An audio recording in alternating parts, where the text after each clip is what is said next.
the object of hunting is to kill something. Yeah. That's the object. And to be fair, Humane Society from the very beginning said we're not against hunting. Which is a lie. I know. We all knew that. We all knew that. Yeah. But this is Bob Duchesne's Wild Maine. It might not take long before this show goes completely off the rails today. I'm Bob Duchesne, and I'm in the living room of Matt Dunlap in Old Town. Matt is Maine's Secretary of State.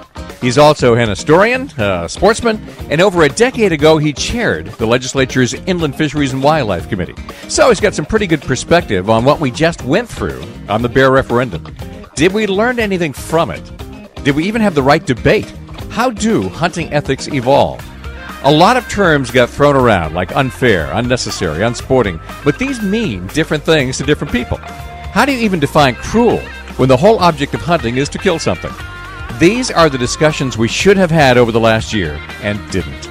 And before new laws are proposed or the Humane Society comes back, let's give it a try. Bob Duchesne's Wild Maine is brought to you by Hammond Lumber, Dysarts, EBS, and Napa Auto Parts. Well, Matt, thanks for inviting me over. I'm in your living room, and we're going to talk about bears. Oh, my God, not again. It's never end, no end of talking about bears. No, what I want to do today is just have the discussion that never happened. Yep. There was so much debating, and it was, in my opinion, terrible debates because we never really got into defining what the terms were. The actual televised debates and some of the public ones were all of very short duration, so you could never dig into the issues at all. That's kind of the nature of debates. When I was running for U.S. Senate, one of the questions we got in a forum was, please summarize your position on nuclear disarmament and proliferation. You have 30 seconds. Right. You know? Yeah. It's hard to really articulate anything of any development in those type of a forum. Yeah. Well, I figure sooner or later we're going to have these discussions again. Yep. Humane Society says they're not done. Certainly there'll be bills in the legislature that may not ban all three of our hunting practices, but may take a look at trapping or hounding in the future. Yep. And it would be handy if we could at least have a rational discussion ahead of time. Now, I don't think the two of us are necessarily capable of doing that. Well, we can always give it a shot. Yeah. You know. Well, I figure somebody's got to give it a shot. And Why not us? yeah, I don't think I have the answers. I don't know that you have the answers. But at least we can start phrasing some of the questions in an adult way so people can have a better discussion than we just had. Sure. So when I start to think about ethics, which is really what we're talking about, we can get into all the science and stuff like that was debated a lot, but really it was an ethical question. I think of ethics as being on like three basic levels. There's personal ethics, your code of conduct that you would follow personally. There's cultural ethics where the code of conduct is elevated to such a level that everybody expects that from their neighbors. And then there's the legislative ethics where the cultural ethic is so strong, you put it in law. Yeah. Well, I mean, especially when you're talking about wildlife activities, outdoor activities, this is a really, really new discussion. And when I say new, it's the last 100 to 150 years that we've been talking about this. And you know, the effort to try to redefine what hunting is, what trapping is, it's moved very swiftly. I mean, we live in a very narrow sliver of time when probably about the first time in human history, in that 150 years, you don't have to hunt to survive. You know, hunting is something that we do to sort of stay connected with nature, to reconnect with our ancestral pathways, whatever. So the issue about what is ethical, what constitutes fair chase, has really been informed by the evolution of hunting, first from a subsistence activity to a commercial activity, market hunting in the 19th and early 20th centuries, and then the effort among conservationists to separate out the recreational hunters from the commercial hunters, so-called sport hunting, and establishing some ideas of fair chase, so that using a 4-gauge punt gun that mounted on the gunnel of a boat with about a pound a shot to take out an entire flock of ducks, they really wanted to separate that activity from what somebody who really cared about maintaining wildlife habitat and taking some but not all, so there'd be some for another generation. That's where the sport hunter came in. And I think in terms of, we look at ethics in the outdoors as most easily defined as what you do when nobody's looking. So what is legal is not necessarily what most sportsmen would be considered ethical. For instance, in the bear hunting scenario, there's no law at all against shooting a mother bear that has young cubs. You know, the law is completely silent on it. And yet no bear hunter would ever do that because you're stealing from yourself in the future. Because those cubs are not going to survive a winter without their mother. So, you know, that's an individual ethos. Even with fishing is far more complex than people think because you have fly fishermen who use barbless hooks and do all catch and release.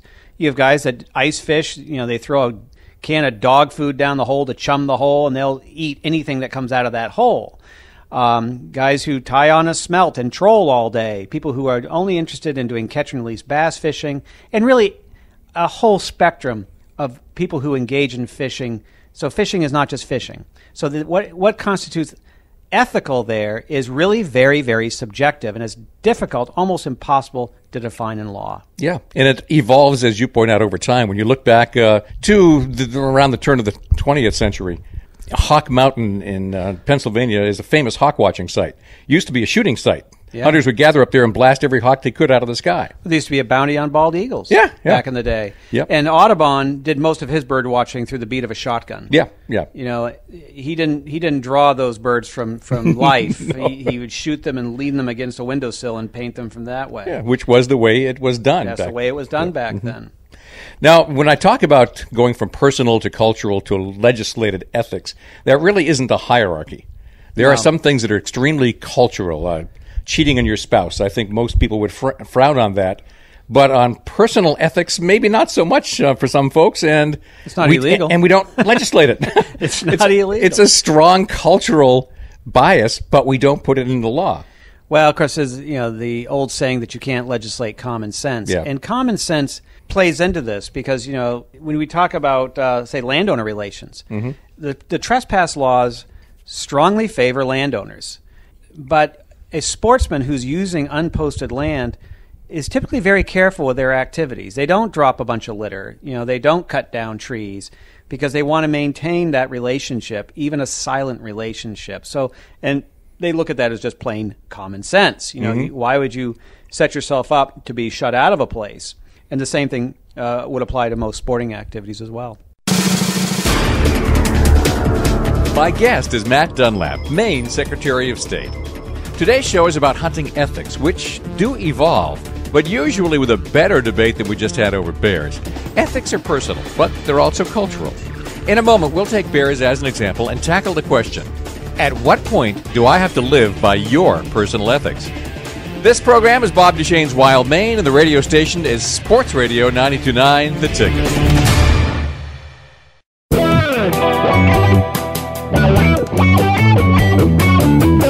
This is Bob Duchesne's Wild Maine on Sports Radio 92.9 The Ticket. I'm on the couch in Matt Dunlap's living room. Matt is Maine Secretary of State, the guy in charge of overseeing our whole voting process in the state. Because we'll probably go through all this again in the future, we're having the talk that should have happened during the bear debate and didn't. Well, let's relate all this to bears. Personal ethics. Your own sense of personal ethics would say there's a right way and a wrong way to hunt bears. But historically, at what point does your personal ethic get forced on me? That's where the legislature comes in. Because the laws, every enacted law starts with the same sentence: be it enacted by the people of the state of Maine. So, you can put in anything for legislation, and I think this is where the no man's land exists in the controversies around conservation, because people do feel very, very strongly about this. And that runs across the spectrum, too. And this is something that we talked about in the 2004 campaign, because I was part of that campaign. I was not Secretary of State yet, and I could be more visibly involved in a campaign without wrinkling anybody's nose. But, we were very careful to not portray everybody who was in favor of that question as a wild-eyed animal rights activist.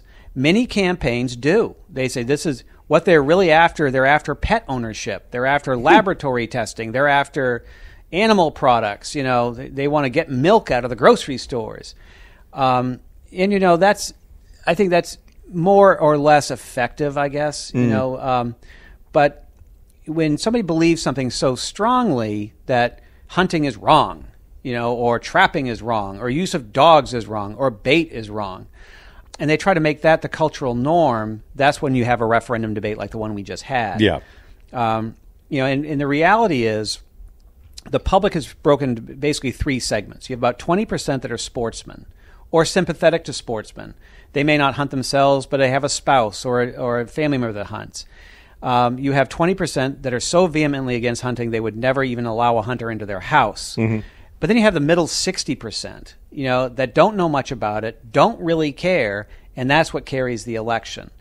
And a lot of times what I have heard from people is that they don't know anything about it, and they're afraid of taking an option away from themselves if they ever needed to do something like that. Change is very, very difficult to get voters to accept. And I think that's one of those sort of safeguards against somebody taking their ethical stance and making it public policy is, will people go along with that as a change? Yeah, because on some other ethical debate, it could happen to you. Another set of ethics is imposed upon you. That's right. Yeah. Well, I think one of the things that carried the day for the no side of this thing is that there was a feeling that somebody else's set of ethics were being imposed on us. That is, it was from out of state or generated from out of state. Yeah, that's a time-honored campaign tactic. But I think also, too, one of the things that really worked in favor of the no on one side was their reliance on biologists, because science is empirical. You can talk about quantifiable science. And I think that's easier to sell to the public than it is to say that using bait to hunt is cruel. Because then all you have to say is, like, look, if you're a farmer and you're tending your beehives and there's a bear tearing into one of your hives and you shoot it, is that cruel? Mm-hmm. And, there's no difference. Practically speaking, in that exact act, you're doing the exact same thing, but and it kind of deflated the cruel argument, I think, because cruel is very difficult to define. Yeah. What is cruel? Mm-hmm. I think everybody has a vision of what is cruel in their mind, but if you don't, for people who don't hunt, they probably don't know how people go about it. It's not a matter of taking a rifle and walking through the woods and then shooting something. It takes a lot of understanding of the species you're hunting. It takes a lot of years to figure that out, what their habits are, where they go, where they sleep, where they eat. It takes somebody probably about 10 or 15 years to become a decent deer hunter, where you're not allowed to use bait and not allowed to use dogs. Used to be you could, by the way. Oh, yeah. In some states, you still can. Yeah, it was one of the first game laws that was passed in Maine was banning the use of hounds. Mm-hmm. That's how the commercial hunters hunted in Maine. And commercial hunters would take 20, 30, 40 deer a day doing that. Jeez. And the reason why it's been banned in Maine is not because it's considered cruel. It's because it's considered unsustainable. Yeah. It's got to be really hard to tree a deer. Well, how they do it, how they hound deer, and how they used to hound deer in Maine is that you'd have your houndsmen run the dogs. When deer are chased, they tend to run for water. So your shooters are in canoes in lakes. And down East Maine is ideally suited for those long Finger Lakes. And it's something that actually Winslow Homer did a series of watercolors in the Adirondacks to really portray the sort of brutality of hounding deer. And there's a lot of pictures of men in boats holding the head of a deer up out of the water, with a dog swimming nearby. Yeah. But it is legal in many states to do it because they have a lot of deer. Right. In fact, they got too many deer. You look at some of the Middle Atlantic states right now, and there's no understory of the forest left. They tag more deer in Illinois than we have. Yeah. Mm-hmm. Yeah, it's just amazing in some states. There's a bunch of very different concepts that got conflated in this debate, which really bugged the living daylights out of me. Humane Society was very fond of saying unsporting, unfair, unnecessary, as if it was all one word. Yeah. and it all meant cruel. Ethics is really a system of conduct where you're trying to balance a bunch of different dynamics. Cruel. Like, what is cruel? Hunters, I think it was portrayed as cruel to shoot a bear over a donut. What if it was caviar?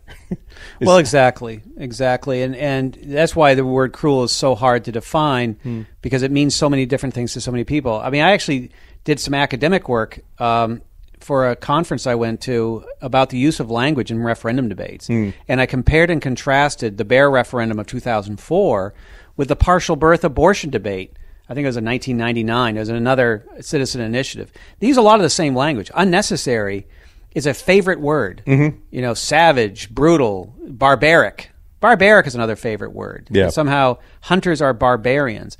For the average hunter who understands that they operate under that perception of the public, they try to be careful that what they're doing is acceptable to the broader public. Mm-hmm. And this is something we talk a lot about in the outdoors. Is these are activities that you really require the permission of the greater public to be able to do. I'm with Matt Dunlap, Maine Secretary of State, and we're having the ethical dialogue that should have happened during the bear referendum over the last year, but didn't.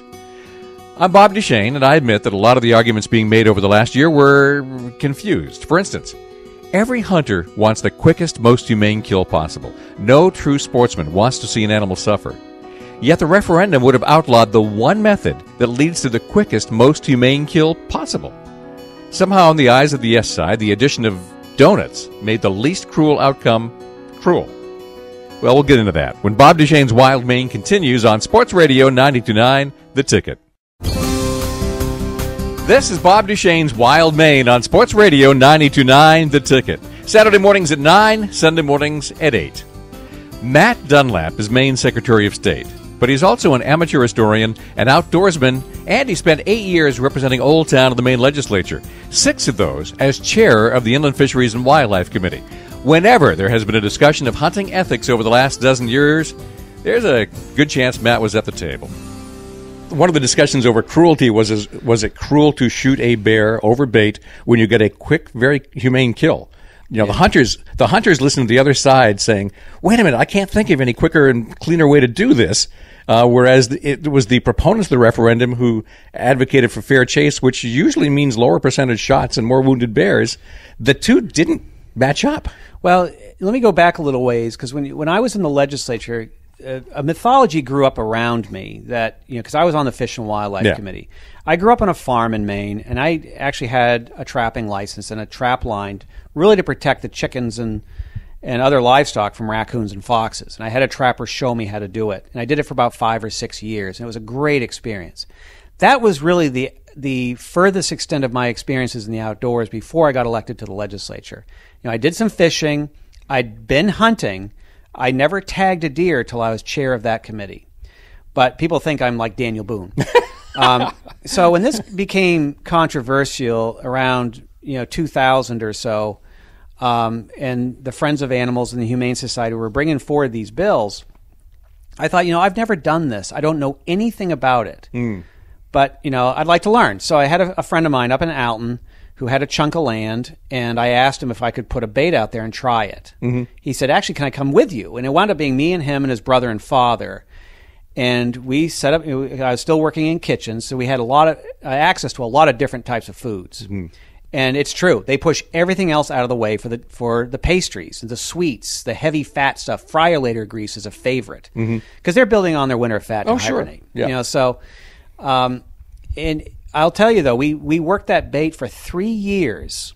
And on the third year, the last day of the season, I was on the stand, and that's when I finally saw a bear. And it was a mother bear with a radio collar and 3 yearling cubs.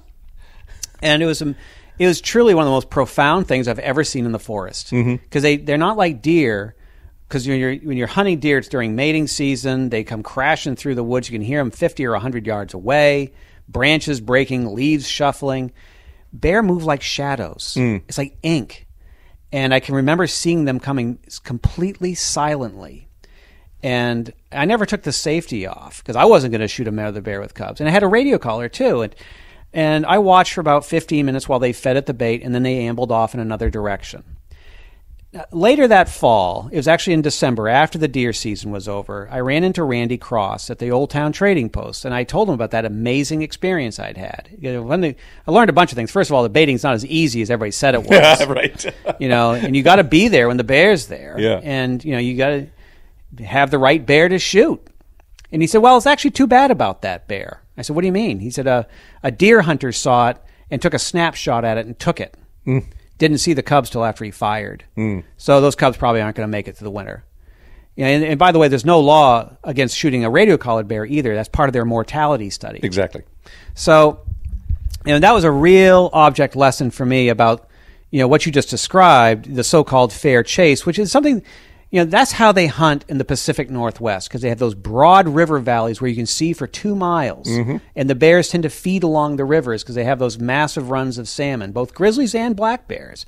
Or in Colorado, where you have those broad mountain ranges where you can see for 5 or 6 miles, and they use those flat shooting rifles that people have in Maine. I don't know why people shoot with 270s in Maine, because they're meant for mountain hunting, not meant for woods hunting. The longest shot I've taken on a deer in Maine is 60 yards, and that was in a field. Yeah. So, it's a different type of topography, different type of forest canopy. And really in Maine, if you're not hunting with bait or with hounds, and there's also that Disney-esque mythology about hounding, that bear run for miles and miles and miles. In fact, they run up the first tall tree they find. And the hunters can come along and they'll check out the bear, see if it has cubs, see if it's a nice looking male or something like that. And they may just leave it alone, or they may take it. I think in terms of those methodologies, there's a lot of misunderstanding about how bait works, about how people hunt with dogs. We've been doing it for 25,000 years that we know of, hunting with dogs. But like I said at the beginning, this has only become an issue since we didn't need to hunt anymore. Yes.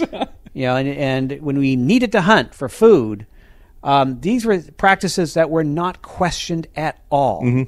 Yeah. Because the object was truly to kill something so you could feed your family and prevent starvation. So that brings in the discussion about fairness in hunting. It didn't used to matter. If you needed the meat before, whatever got your freezer filled was good.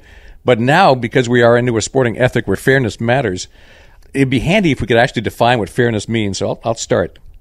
It's the balance between the hunter having a reasonable chance to harvest a bear versus the bear having a reasonable chance to not be harvested. That's exactly it. It is a balance point. And where that balance point lays is really up to the legislature to decide. The object of hunting is to kill something. Yeah. That's the object. And to be fair, Humane Society from the very beginning said we're not against hunting. Which is a lie. I know. We all knew that. We all knew that. Yeah. But they've said it many times they're against hunting, but they also have said they know they can't get rid of it. Right, so they're going to go at it from the corners. Yeah. And what is fair, is a co-opted construct, because really it's what is sustainable. And we've said, well, it makes it more fair because the animal has a better chance to get away. That's why we don't hunt at night for deer. If you need to kill a deer, I can tell you how to do it. I can get 3 deer tonight. Yeah. I've been hunting all season. I didn't put in for my doe permit because I forgot. Within 15 minutes of legal shooting on the first day, I had 3 fat does walk within 20 yards of me. I wear blaze orange, which is really a safety thing. It's not a conservation thing. Right, yeah. But you don't hunt at night. You don't use lights. You don't use bait. You don't use dogs. And that's to preserve the sustainability of the deer herd. It's not because it makes it fair. We say it makes it fair because the deer has a better chance to not be harvested. With a doe permit system, the any deer permit system, you're not taking reproducing females in an area that there aren't very many deer. With bear, you can only hunt a certain time of year before they go into their dens. We don't allow people to hunt bear into their dens. Right, yeah. They used to allow that. We don't have a spring hunt anymore, but that was more for political reasons than anything. We used to have a spring bear hunt, and many provinces in Canada still do. And for a lot of different reasons. It's an economic engine. It doesn't really hurt the herd any. But the fairness piece is really is harder to nail down than what is ethical. Yeah. If you use my definition of a reasonable chance to succeed on both sides, the bear has a chance to get away. That varies from state to state, which we got into a lot during this referendum. Out west, where you do have sight lines of several miles, your chances of harvesting that bear are a little better than the thick terrain of Maine. That's right. So the fairness does vary by state. You can't compare as easily as the opponents try to do so. And you shouldn't try. No. You shouldn't try, because hunting in Florida is different than hunting in North Carolina, than Virginia, than Pennsylvania, than New York, than Maine. When I was talking to the biologist in Oregon, he said, and especially the eastern part of the state, you would basically go up on a ridge, and from there, on some days you could see 10 bears and decide which one you want to go after. That's right. You can't. I mean, I've only seen, when I wasn't hunting, I've only seen about 4 bear in the wild, and not all of those in Maine. Mm-hmm. So it's tough to see one. They're very reclusive, and we have the highest bear population in the lower 48 states. Yeah. Where we sit right now, in this particular study area around Old Town, there's at least 200 bears. Mm-hmm. You know, biologists have told me that, because you're right near the caribou bog and that whole area, that very undeveloped wetland. There's a lot of bear cover in there. How many bear have you seen in Old Town? Me personally, 1. So, I mean, that tells you what kind of a critter it is. Mm-hmm. This is Bob Duchesne. Matt Dunlap is my guest on Bob Duchesne's Wild Maine. The bear referendum debate that just concluded won't end the discussion. There will be more bills in the legislature, more debates, and maybe someday a 3rd referendum. If the next time is like this time, both sides will throw around subjective terms without actually defining them. For instance, the Humane Society of the United States said that our traditional hunting methods were unnecessary. But what exactly does that term mean? We'll get into that next on Sports Radio 92.9 The Ticket. This is Sports Radio 92.9 The Ticket. I'm Bob Duchesne, host of Bob Duchesne's Wild Maine, and I'm in Old Town right now, sitting on the couch of Matt Dunlap, Maine Secretary of State. During the bear referendum, the debate was really over hunter ethics, with a lot of subjective terms being thrown around, like what is cruel, what is unfair, what is unsporting. What is unnecessary? Define unnecessary, because obviously we've already started to discuss that. That's what the Humane Society said a lot, is these practices are unnecessary. To me, I think that's where the Humane Society really lost in the debate, because IFNW was never saying what's fair, what's sporting, what's cruel or not cruel. They were saying, we need this. Yeah. This is necessary. To me, it was the difference between natural carrying capacity and social carrying capacity. It's what people will put up with. Yeah, that's what it is. It's what people will put up with. Right now, you know, in Old Town, we probably have about 65 deer per square mile. Mm-hmm. The natural carrying capacity is actually about 100 deer per square mile. But what people will tolerate is about 25, because then they start hitting them with cars. They can't grow any flowers. And with bear, you know, people love bear until they can't let their cat out, right. Until they can't.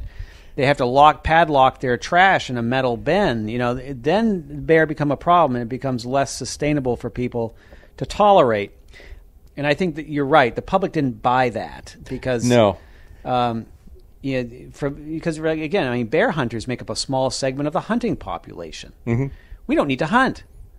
You know, I think in terms of the department's footprint, however, if you're going to meet those goals of the public, 25 deer per square mile, whatever interactions with bear are available, moose, etc., unless you have recreational hunters taking a portion of that game, so the population doesn't grow beyond what people will tolerate, then the state will have to do it. And that would be very, very expensive. Yes, and controversial besides, because where you're going to be doing that is in populated areas, because that's where the bear have gone. Well, you look at Massachusetts, where they banned trapping. Yeah. Okay? Trapping was considered cruel enough for the public to ban it. Well, now they've developed a lot of wildlife issues, especially around beavers. Mm-hmm. So if you have a nuisance beaver in Massachusetts, you have to call an animal damage control professional. They come and they live trap the beaver.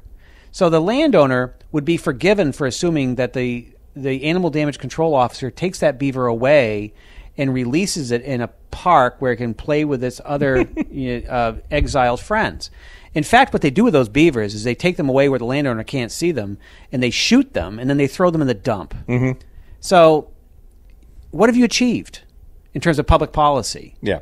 And I think that's where the necessary component, I think the department has a really, really valid point there. They do, in my opinion, too, and I'll give you two reasons. The first is, I guess the scientific studies show that we are getting more bears, and they are moving into more populated areas. It used to be, mountain lions out west. It was us moving into their territory. Yeah. In this case, I think studies are doing at Unity College, and what we're seeing just with encounters and nuisance complaints, bears are actually expanding their population and moving into our neighborhoods. Well, actually, this was their neighborhood, and we had a bounty on bears for a long, long time, and bear don't colonize very well.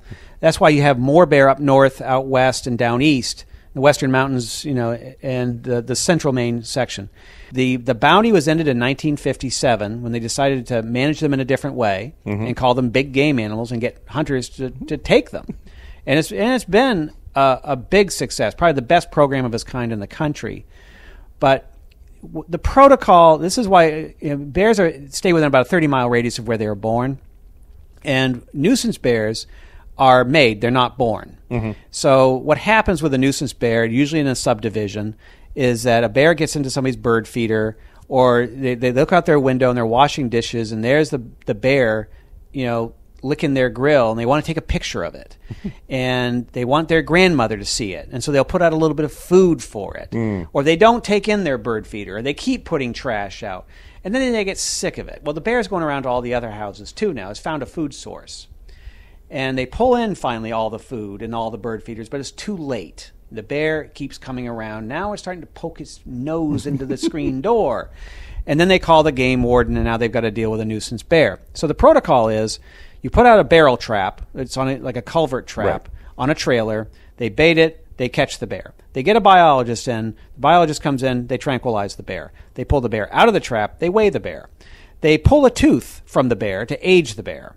They will put an ear tag in the bear with a number that will correspond to a tattoo that they put on its gum.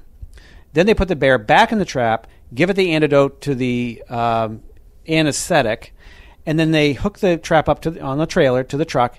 Now, say this is happening in Belfast, okay?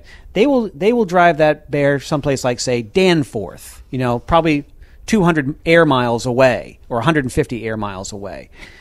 They don't kill the bear unless it comes back a third time. And in that case, the Belfast to Danforth trip, the bear was back in 3 days. They have an almost Belfast to Danforth? They have an almost supernatural sense of direction, and they are very territorial. So you can't do like you did with turkeys, which is sort of hopscotch turkeys all over the state, and say, okay, hey, this is a great place to live. Let's live here. Bears don't do that. But gradually, over time, as a population, bears do squeeze each other out, and that's how the populations do spread. And I think sooner or later, probably in the next 50 to 100 years, you're going to see a lot more bear in southern Maine, and I think it's going to be a problem for people. Yeah, I think we probably have approached our social carrying capacity now, because we started to see, I don't know if it was coincidental or we were just more sensitive to it, but there seemed to be more bears popping up in bad places during the actual referendum.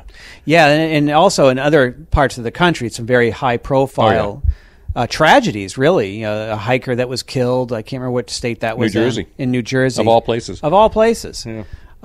Bears are not dangerous animals. The only really truly dangerous bear, besides a wounded bear, is a mother bear with cubs. They are the most dangerous animal in North America when they have cubs. And there was a hiker in Colorado a few years ago that was killed by a black bear who sat down on a log. But she sat down between a cub and a mother bear and never saw the bear. Somebody else saw what happened.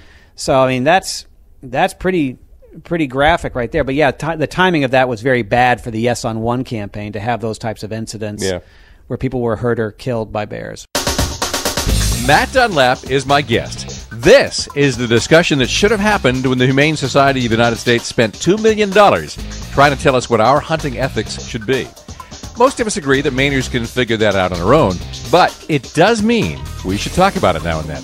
Secretary of State Dunlap and I are doing that right now. In fact, in a moment, I'll ask Matt what unsporting means, as Bob Duchesne's Wild Maine continues on Sports Radio 92.9 The Ticket.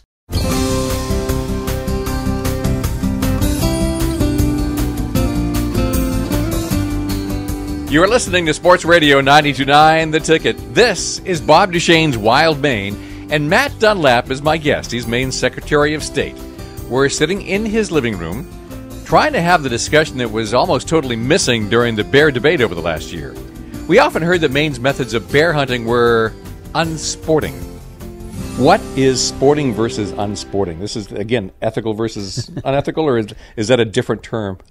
Well, I guess I think you could probably cleave that more closely to the law. Is it unsporting to put out a salt lick for deer? Most hunters would agree it is, even though it's illegal, and it's legal in other states. But it would be, I think that's easiest to define, that it is unsporting to cheat, and to cheat means violating the law. Yeah, it's unsporting to fish with dynamite. That's right. It's unsporting to spot moose with a plane. Very effective. Yeah. It's now, and that's also now illegal too. You can't use a plane to spot moose within 24 hours of actually hunting in that area. Mm-hmm. And that was because people were actually doing it. That's why we changed the law. I mean, all the laws are on the books because somebody actually did something that people didn't accept, and so they changed the law. Mm-hmm. Most of the laws we have around hunting are mostly safety laws. Deer driving was prohibited as a conservation measure, although a lot of people were killed in deer drives. Yeah. But Blaze Orange was for pure safety, mandatory hunter safety education, and that's really made hunting accidents go away. Now, you were chair of the Inland Fisheries and Wildlife Committee. For 6 years. For 6 years. You spent a brief time as executive director of Sportsman Alliance of Maine. So you've got this sporting background to you. What's our path forward? How can we have a good debate for a change?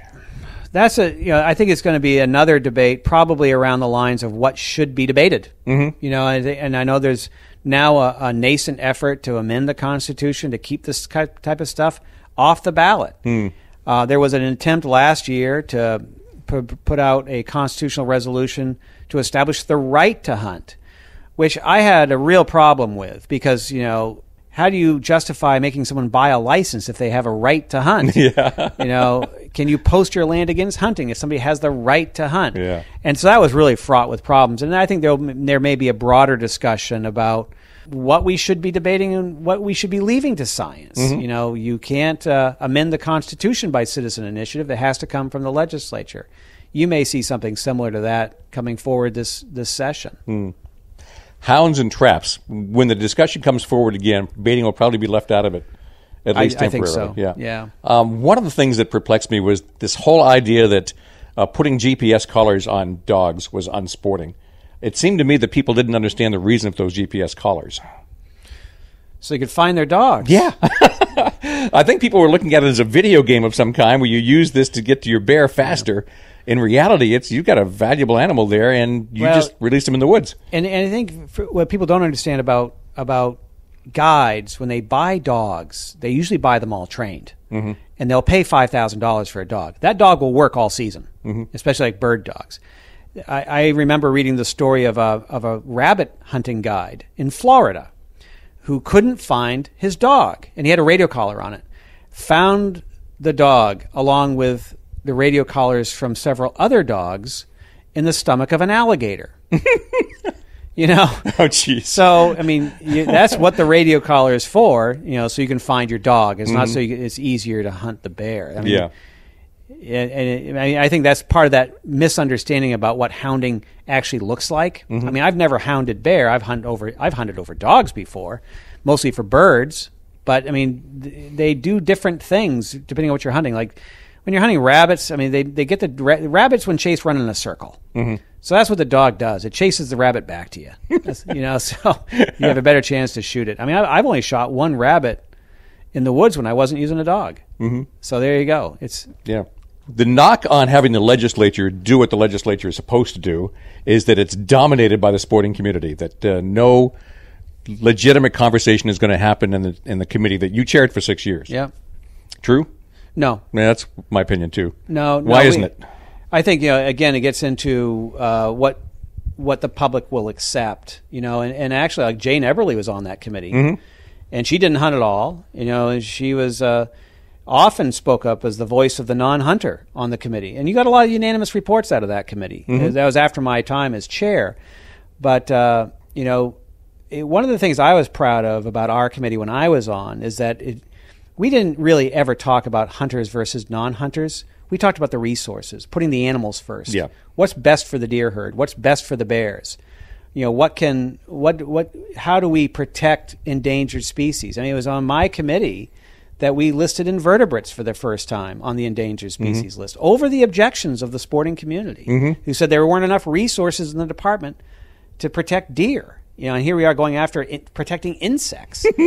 So I think in terms of the people that make up the committee, there are people from all walks of life. Some of them are very active sportsmen. Some of them have been, or they know about it. But I think the public interest is well served on that front in terms of, I guess more plainly, I think non-hunters don't really have much to worry about what the committee's doing, in my opinion. Yeah. If a non-hunter wants to go in, let's say there's a bill on trapping, to ban trapping, you know the sporting community is going to show up to oppose the bill, or at least discuss the bill. A lot of the non-hunters who might have feelings about it really don't pay any attention after the referendum's gone. They might have an opinion. They might have voted that opinion, but they overlooked the opportunity to weigh in.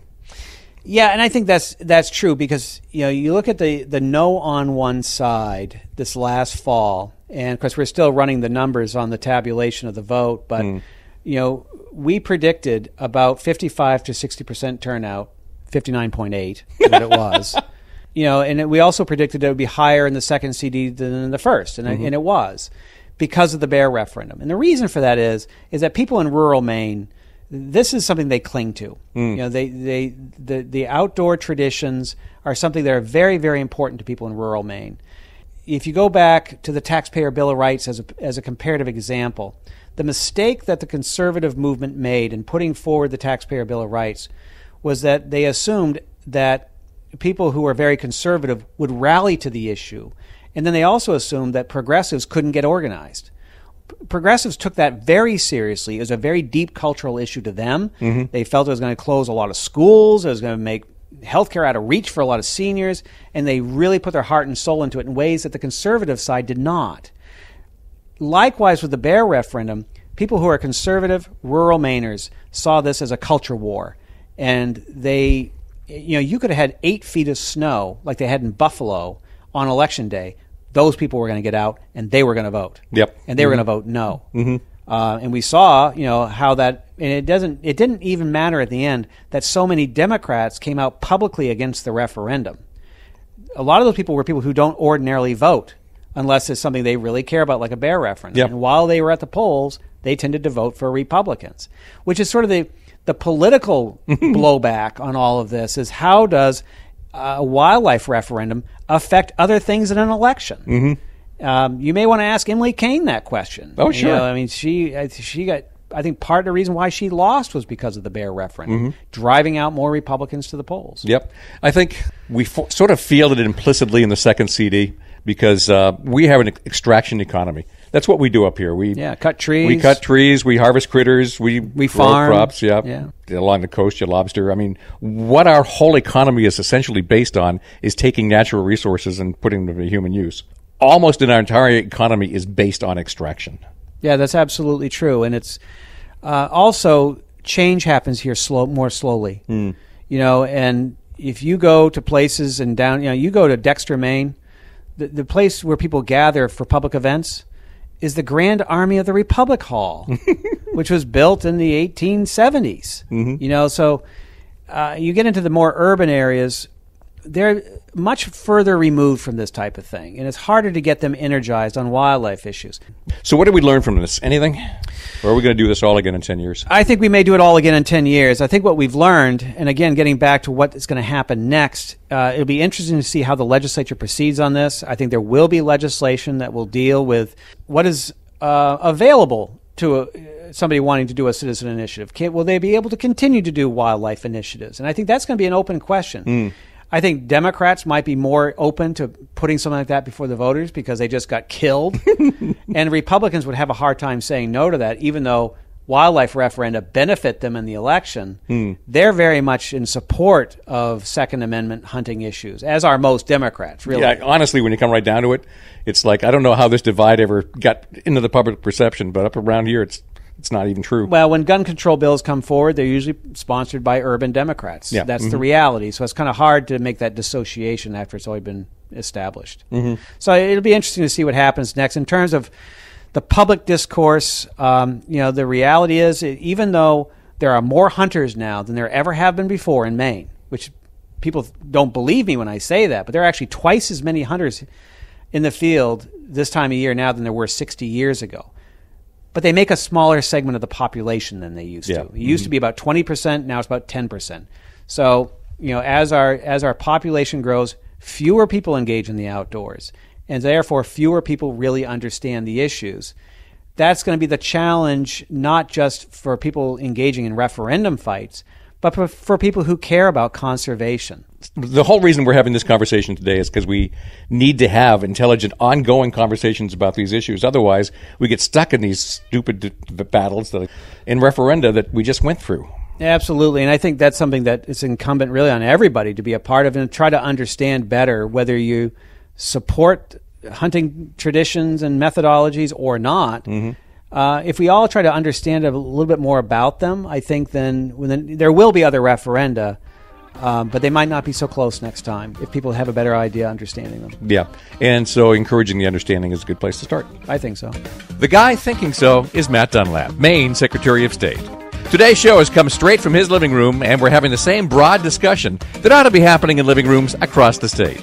Ethics is personal, and there are a lot of hunters and non-hunters who agree that we ought to discuss it amongst ourselves and not just when some outside group comes into the state to impose its ethics on us.